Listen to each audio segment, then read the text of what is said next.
Hello everyone, इस video में हम देखेंगे रिकर्जन बिगनर्स के लिए बिल्कुल सिंपल टर्म्स में एक्सप्लेन कर रहे हैं, वो भी ड्राई रन के साथ हम देखते हैं। So let's start. सबसे पहले तो हमें पता होना चाहिए कि रिकर्जन वर्ड का क्या मतलब है। Recursion is when a function calls itself to solve a smaller part of the same problem. यानी कि अगर हमारे पास कोई बहुत बड़ी प्रॉब्लम है या बहुत बड़ा क्वेश्चन को सॉल्व करना है हमें, तो हम क्या करते हैं, उसी क्वेश्चन को बार बार सॉल्व करने की कोशिश करते हैं सेम मेथड के थ्रू। रिकर्शन को सिंपल टर्म्स में अगर हम बोले तो सेल्फ कॉलिंग फंक्शन है, बार बार अपने आप को कॉल करता है और किसी भी स्टेटमेंट को सॉल्व करता है।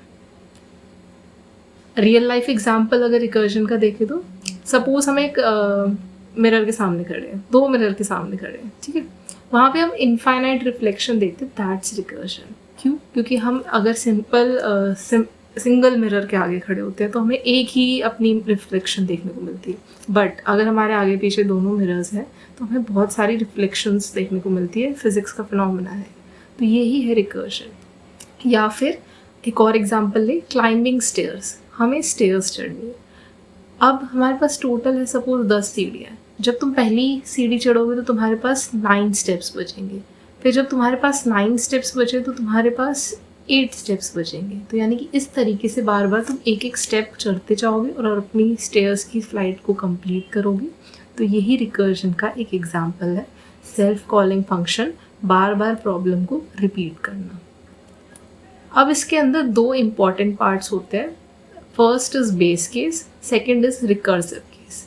हर एक रिकर्जन के अंदर बेस केस होता है कंडीशन टू स्टॉप रिकर्जन। देखो, कोई भी प्रॉब्लम स्टार्ट कर रहे हो तो उसको स्टॉप करने के लिए हमें कुछ कंडीशन चाहिए होती है, कुछ स्टेटमेंट चाहिए होती है, तो वो हमारी बेस केस के अंदर आती है। और है सेकेंड हमारा रिकर्सिव केस। इसमें क्या होता है, फंक्शन बार बार अपने आप को कॉल करता रहता है, ठीक है। अब नोट करने वाली बात क्या है, अगर बेस केस मिसिंग है तो इनफाइनाइट लूप हो जाएगा। इनफाइनाइट लूप का मतलब ये है कि वो कंडीशन कभी ख़त्म ही नहीं होगी, या फिर वो लूप चलता ही रहेगा, वो स्टेटमेंट एग्जीक्यूट होती जाएगी। और ये ऐसा सिनेरियो हमें कभी नहीं चाहिए होता है रिकर्जन के केस में। तो ये दो केसेस हैं, अब आगे देखते हैं। सपोज हमें किसी नंबर का फैक्टोरियल निकालना है, मैथ्स में हम करते हैं। उसके लिए हमें एक सिंपल कोड दे रखा है, इंट फैक्ट इंट एन। एक हमारे पास फंक्शन है फैक्ट नाम से, उसके अंदर हमने इंट एक वेरिएबल पास करा है एन। अब अगर 0 है वैल्यू तो रिटर्न हमें 1 करना है। ये है हमारा बेस केस। क्यों? जब भी हमें 0 वैल्यू, हमें पता है 0 फैक्टोरियल का 0 फैक्टोरियल इज इक्वल टू 1, तो इसीलिए हमें 1 रिटर्न करके ये फंक्शन वहीं पे ख़त्म हो जाएगा। But if the value of n is not equal to 0, then we return n square n star fact n minus 1, वो नंबर, और दोबारा से फंक्शन को कॉल करो उससे छोटी वाली वैल्यू के लिए। सपोज अगर हमें निकालना है, ड्राई रन से करके देखते हैं, n is equals to 3, factorial of 3। अब नॉर्मल टर्म्स में अगर हम देखें तो factorial of 3 is 3 into 2 into 1, that is equal to 6। अब यही हमें अगर फंक्शन की हेल्प से करना है तो 3 स्टार फैक्ट 2, हमने पीछे देखा था, वही वाला नंबर कॉल करो, फैक्ट n माइनस 1, उस फंक्शन को दोबारा कॉल करो उसकी एक वैल्यू डिक्रीमेंट करके।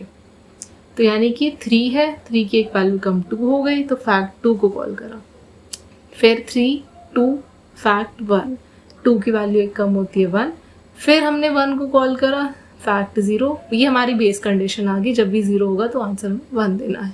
तो यानी कि 3 star 2 star 1 star 1 that is equal to 6। इस तरीके से हम किसी भी नंबर का फैक्टोरियल कैलकुलेट कर सकते हैं with the help of programming. अब सिंपल अगर एक और प्रोग्राम देखें तो प्रिंट नंबर्स, हमें नंबर्स प्रिंट करने हैं। हमारे पास एक फंक्शन है वॉइड प्रिंट n, कितनी भी n की वैल्यू डाल दो उसको प्रिंट करना है।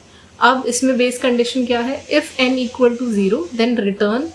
अगर 0 वैल्यू आ रही है तो ऑब्वियसली रिटर्न कर दो, हमारे पास कोई भी नंबर प्रिंट करने के लिए नहीं है। अदरवाइज एक कम करके उस नंबर को प्रिंट करते जाओ। तो यहाँ पे भी सपोज हमने n की वैल्यू 3 ली है, तो बार बार रिकर्जन लगा के 1 2 3 हमारे पास ये नंबर्स आ गए, ठीक है। इसके अलावा फर्स्ट 3 नंबर्स इसने प्रिंट कर दिए। इसके अलावा अगर 4 लोगे तो 1 2 3 4, और अगर 0 लोगे तो खाली 0, या फिर हमें कुछ भी वैल्यू प्रिंट करने को नहीं मिलेगी।